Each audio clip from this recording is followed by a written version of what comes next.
the book of Matthew, reading from chapter 5, beginning in verse 15.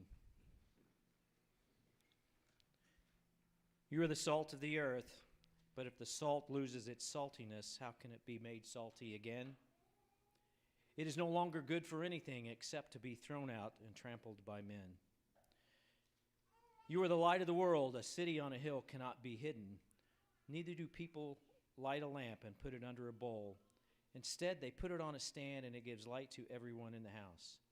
In the same way, let your light shine before men, that they may see your good deeds and praise your Father in heaven.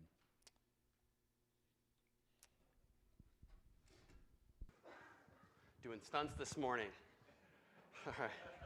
Thank you, Darren. Hey, good morning, everybody. My name's Nathan. I'm one of the pastors here. If you're new, welcome. Welcome. Good to see a lot of Chloe's family and friends. So welcome all you all. This is different than how it normally is this morning, okay? So, yeah, don't get your hopes up. This is different than every morning. This is a familiar passage, right? Maybe for some of us. So we're going to do something a little bit different this morning.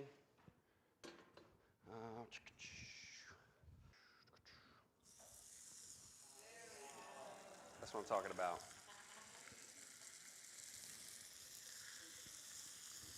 All right. Hopefully you can still hear me. As we think about light, the people in the first century would have had a little different relationship to light than us, right? You think about it, we're surrounded by light all the time. We have no shortage of light. Flip of a switch, it's on. But you think about the first century, they would have had something like this. As soon as it hits 6 or 7 p.m., man, can you imagine the darkness?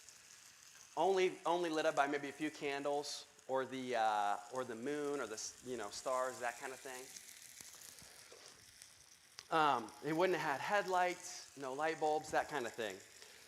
So this morning we're going to talk about light, and then we're going to talk about salt.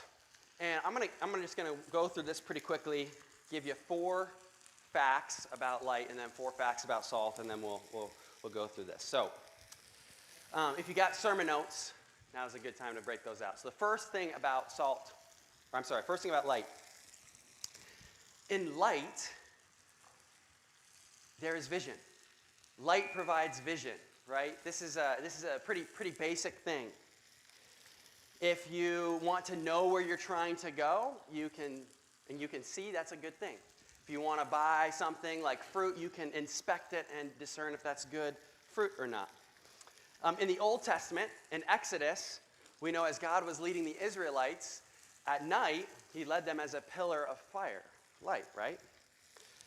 And think about that. They knew where to go because they could tell where God was because God was light. Think about what it would be like to be blind, right? I don't know if you knew this. There are different kinds of blindness, but there is a blindness called complete blindness where you don't see anything except black, right? How crazy, how frustrating that would be. So that's the first one. Light provides vision. Second one, light provides safety. Now, not only are you less likely to stumble, trip, and fall and hurt yourself in the dark, or worse, step on a Lego. But think about in the first century, right? If they were trying to travel, they wouldn't have wanted to travel at night because night provides opportunities for animals, wild animals to hide, or robbers. So they would have traveled during the safety of the day because light provides safety. Excuse me 1 second. Anybody like steak? 2 people. Love it. Good thing I got 2 steaks just for you two. Okay. Can you guys hear me all right, or is this really loud? It's pretty loud. It's loud in my face. Okay. Third one. Light provides beauty. Light provides beauty. In the dark, everything's pretty much one shade, right? When there's light, objects can either reflect or refract that light and provide color, textures, contrasts. saturation, these kinds of things. Light allows us to see beautiful things like art and like landscapes and sceneries and those kinds of things. And then the fourth one here is our light is a borrowed light. You ever notice when you turn off the lights, we don't glow? Yeah? The light that we have, that people can see us because the light comes from outside of us. In Matthew chapter 4, Matthew's already said that Jesus has come. He's this great light among the Gentiles. Quoting Isaiah, he says, "The land of Zebulun, the land of Naphtali, the way of the sea, beyond the Jordan, Galilee of the Gentiles. The people living in darkness have seen a great light. On those living in the land of the shadow of death, a light has dawned." And he's referring to Jesus. Now Jesus is saying to the crowds, his followers, you are the light. So think about this. The light that we have does not originate in us, but rather originates in Christ. And in this way, we're like the moon, right? The moon doesn't provide any light in and of itself. It receives light from the sun, and in that way it's able to light up during the night. So it's a borrowed light. Okay. See how these are looking. Some good crust on those. This is a lot of smoke. Anybody smell it yet? Yeah? Good. That's the point. What's that? Oh, good, good. All right, we're going to change gears. We're going to talk about salt. And salt is greasy now. Okay. So just as light changes the entire room, salt changes the entire dish, right? Anybody had food without salt? Yeah, okay. What does salt do? The first thing, I put it like this: salt provides vibrancy. Salt adds vibrancy. I don't know if you all knew this. Some of you probably knew that for a season, my wife, Abby, was vegan. Anybody know that? Calling her out. And during a season of that season, she was actually what's called a raw vegan, which means that she ate nothing but raw fruits and vegetables, with the exception of like cooked potatoes and pasta. And she describes that season of food as pretty boring. I don't know if you can imagine that. No spices, no salt, no cooking except for pasta and potatoes. Raw. That's crazy. She described it as very boring. And then she said that when you add salt, there's this vibrancy that food has. I think that's a great word. There's excitement about food. There's enjoyment, right? This makes food pop. So it's like the difference between black and white TV and color TV, right? Unsalted food versus salted food. So first one, salt adds vibrancy. Second one, here, salt preserves. So think about this. In centuries prior to refrigeration, did I say that right, refrigeration? Salt was the primary method that they would have used to preserve food. And this is really important because it not only ensured that they could have food through the cold winters, but also that they could travel longer distances without having to hunt and that kind of thing. So we saw in Matthew chapter 2 that Mary and Joseph had to flee to Egypt, right? We saw Magi come from the east. They probably took with them cured food, cured meats, which is really fascinating. So salt was extremely valuable, and in fact, entire economies were built on the production of salt. There was infrastructure that was built, roads were built in order to transport salt. It's said that Rome paid their soldiers in salt, and even salt was called at times white gold, because of how valuable it was. So salt preserves. But the next one here,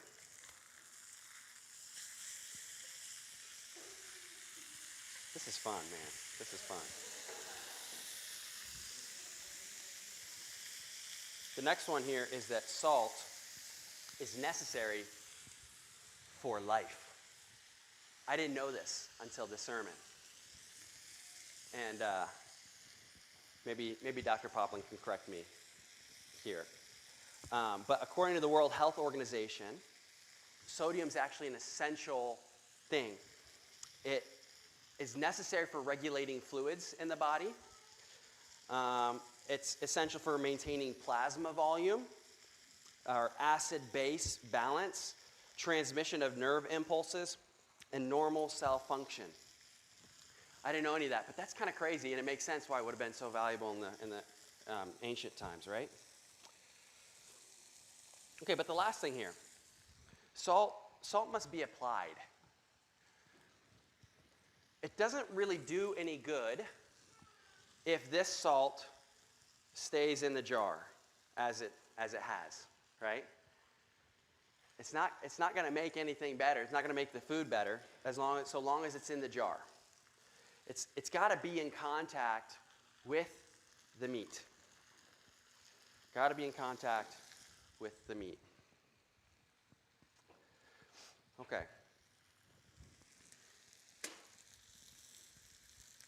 think we're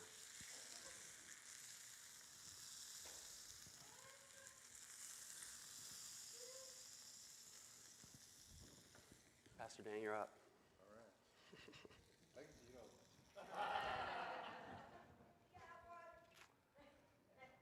All right. Man, that's better. I didn't realize how loud that was going to be trying to speak. Have I been yelling? I'm not one of those yelly pastors, but maybe sometimes I can. Let's read that last verse together. Matthew 16. After Jesus says, "You are the salt of the earth. But if the salt loses its saltiness, how can it be made salty again? It's no longer good for anything except to be thrown out and trampled underfoot." It says, "You are the light of the world. A town built on a hill cannot be hidden. Neither do people light a lamp and put it under a bowl. Instead, they put it on a stand where it gives light to everyone in the house. In the same way, let your light shine before others that they may see your good deeds and glorify your Father in heaven." So in both of these metaphors intend to show the relationship between the Christ follower and the world. Both salt and light here, in both of them, there's the implication that they have to be in contact with what is different than themselves in order to be effective or functional or to add any kind of goodness. Think about it. This light isn't really providing a whole lot of light because it's in an already lit room, right? It's only when it's in darkness that it really has a profound effect. And in the same way, salt doesn't really do much when it's just with other salt, right? But when it's with something or connected to something other than itself, it adds all kinds of goodness and flavor and preservation and all of that. So it has to be in contact with something that's different than itself. So just as salt has to interact with food in order to be effective, and light has to interact with darkness in order to be effective, so the apprentice of Christ has to interact with the not yet apprentices of Christ in order to be effective. And there's a warning here implicit in the passage. Jesus says, don't lose your saltiness. Don't hide your light. How does salt lose its saltiness? Have any chemists in? Actually, I know we have some chemists in here. Salt doesn't lose its saltiness. Actually, sodium is an extremely stable compound, sodium chloride. Is that true? Okay, so how does it lose its saltiness? It gets diluted. It gets diluted. In Israel, most of their salt would have come from the Dead Sea, where the sun would have evaporated the water, and the water would have left the salt compounds, among other things, on the rocks. And so that residual powder, white powder, would have been salt, but it would have been mixed with a lot of other things.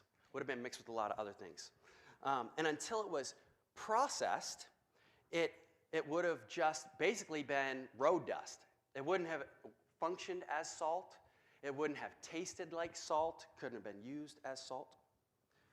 It's a pretty poignant thing Jesus says there.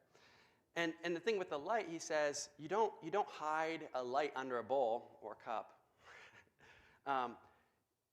At worst, salt, when it loses its saltiness, is useless.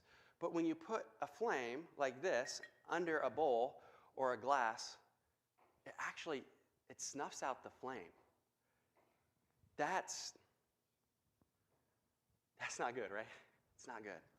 Don't hide your light under a bowl. All right. In a few minutes, we're going to try the meat. But until then, I'm going to stall.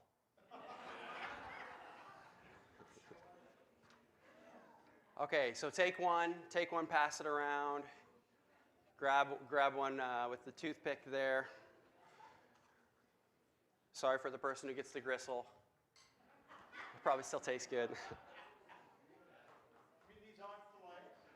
The ribeyes. Yeah. Yeah, I spent money on you, Paul. Just thinking about you.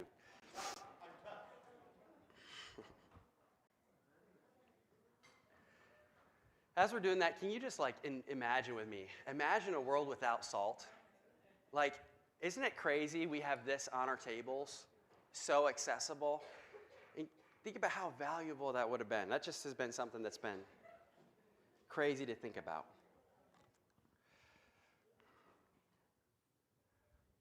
Thanks, Pastor Dan. Really appreciate that. Thank you, Amy and Abby.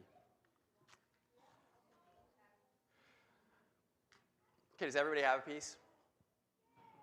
Everybody has a piece? Oh my gosh. 4 steaks went that far? Yeah, I'm going to grab one. Anybody had steak without salt before? Yeah? Yeah? Okay, you guys ready? Let's try it. Yeah, go for it.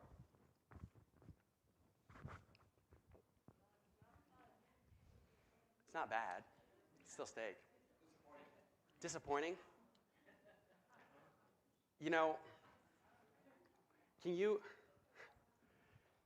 It almost feels wasteful to cook it without, you know what I mean? It's like a waste to have steak in church and then to not have it seasoned. Hey, church, do you like salt? Do you like light? Yeah. So do your neighbors. So do your coworkers. So do your families. So do the people at the grocery store checkout line, right? People stocking the shelves. So do other drivers that we share the road with. So what does it mean to be the salt of the earth and the light of the world? I think that being salt and light means that we were created with a purpose.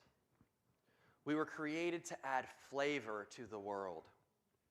Followers of Jesus add vibrancy to the people around us. We preserve goodness. We're to be part of the vitality of society as we represent Christ in community.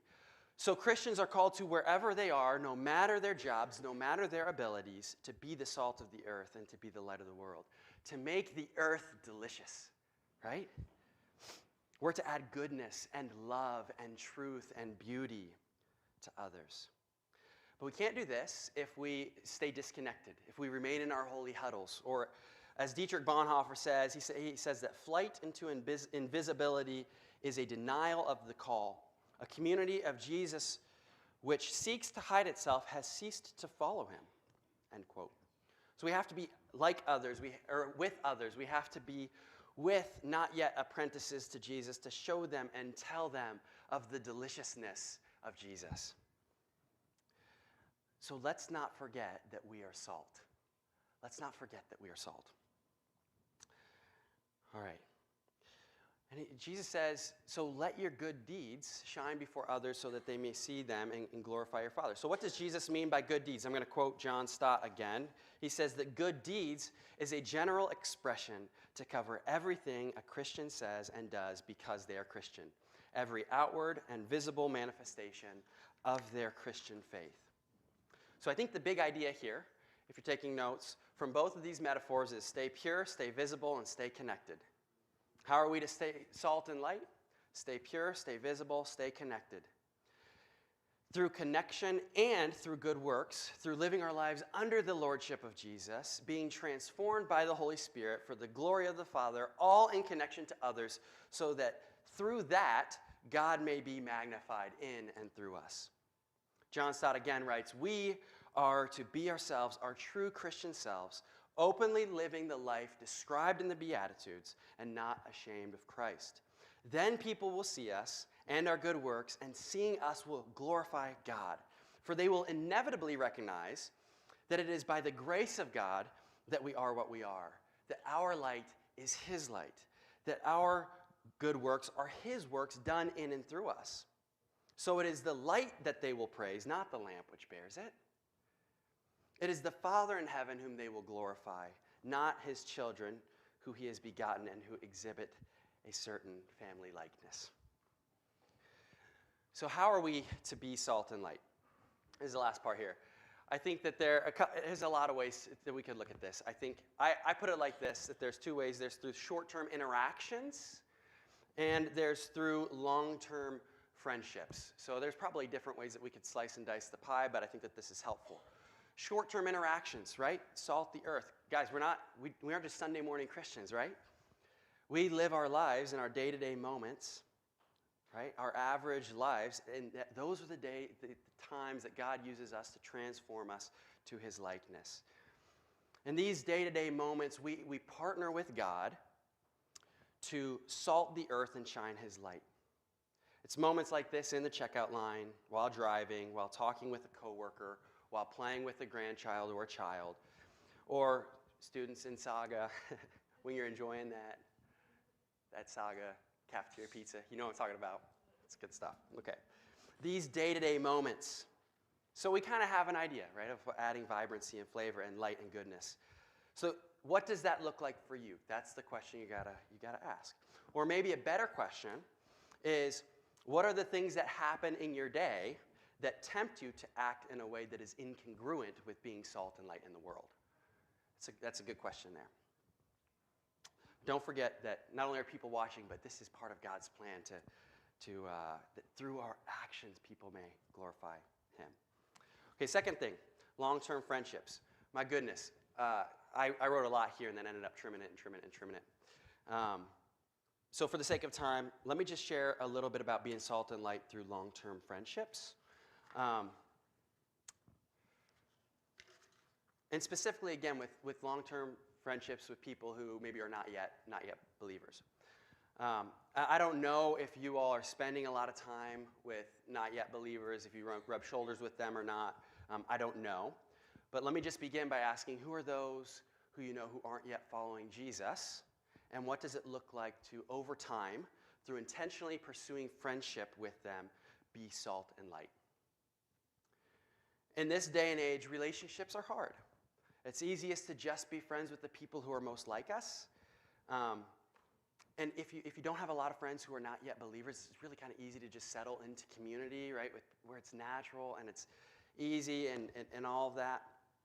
Because starting relationships takes a lot of time and energy and initiative. You give up time, you give up energy, especially for my introverted friends in the room, probably about half of you, right?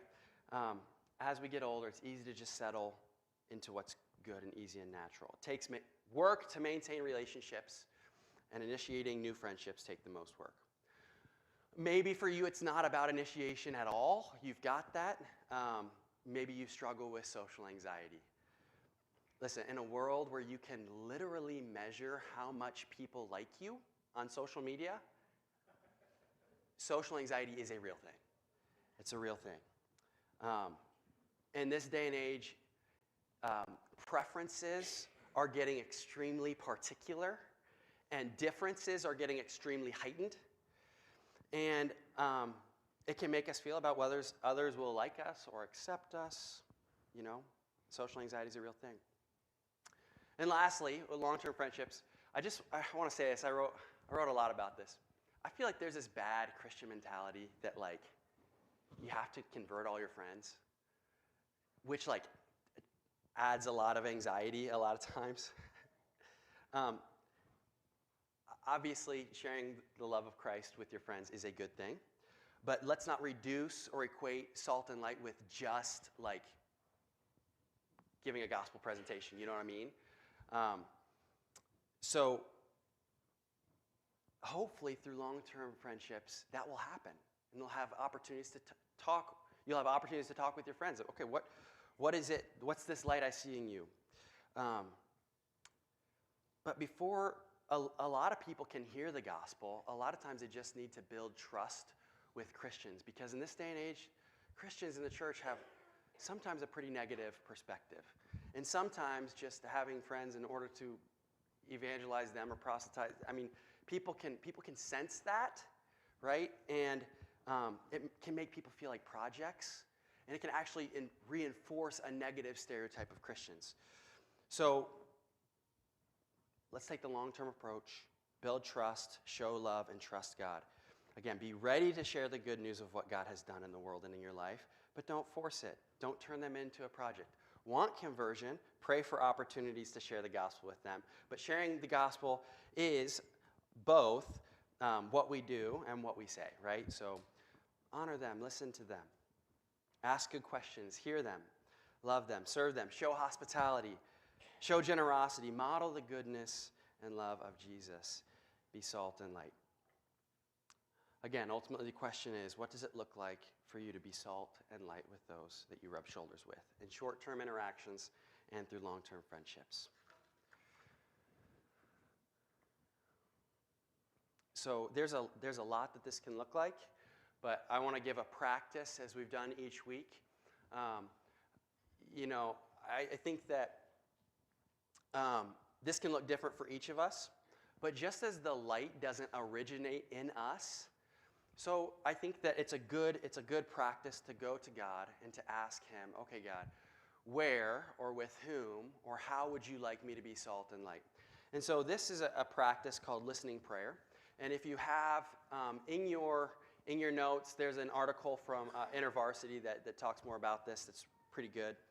But it's a prayer practice that is intentional about asking a question to God and then listening if he says something or if an image.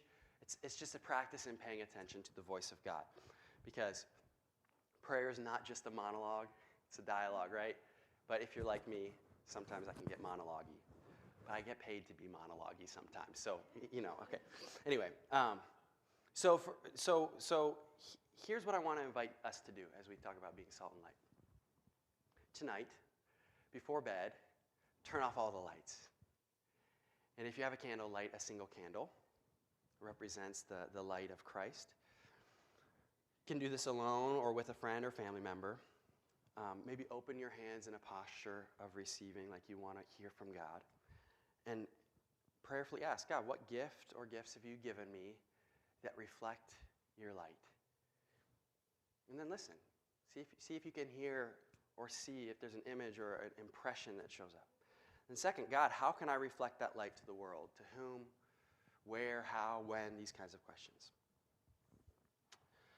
Maybe that will be a helpful prayer practice to just kind of zone in there. Because I think the truth is, the world desperately needs salt and light. I don't know if we know this. Over the past 25 years, 40 million people in America have left the church. 40 million over the past 25 years. And I wonder if it's because Christians have forgotten that we're salty, right? Not salty. Sorry, that has a different connotation. We're salt. Don't forget that you are salt. Don't forget that you have a light that the world desperately needs, the light of Christ in you. When God created the world, I think he looked around and said the world needed more beauty and creativity and love and color and flavor and goodness, so he created you. He created you. You were created with the purpose of adding beauty and creativity and love and flavor and color and vibrancy and goodness to the world, just as the purpose of salt is to add vibrancy and preservation and to promote life. So, us, as apprentices of Jesus, have a purpose. The world needs salty and brightly shining Christians. Christians who have salt on their feet, salt on their hands, and salt on their tongues, and lights in their minds, and lights in their eyes, and light in their hearts. So let's go and remember that today. Pray with me if you would. I'll invite the worship team back up. Father, thank you. Thank you for this word here. What a gift. What a gift. What beautiful imagery, Lord, that you say we are salt and light. Lord, I pray that you help us remember that today as we go. Lord, that we would not forsake being salt and light, but that we would be applied, that we would intentionally look around and ask, where does your light need to shine, and how can I be a part of shining that light in the world?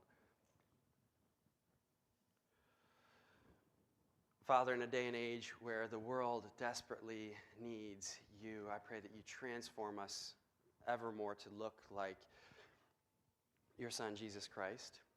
Lord, let us go sacrificially as he went. Let us move to the places that the world often overlooks to show your goodness and your love. So, Lord, that by our works, by our words, by our actions, Lord, people would glorify you. Father, thank you for this time. And as we sing this last song, I pray that you be glorified in us and through us. Pray this in Jesus' name. Amen.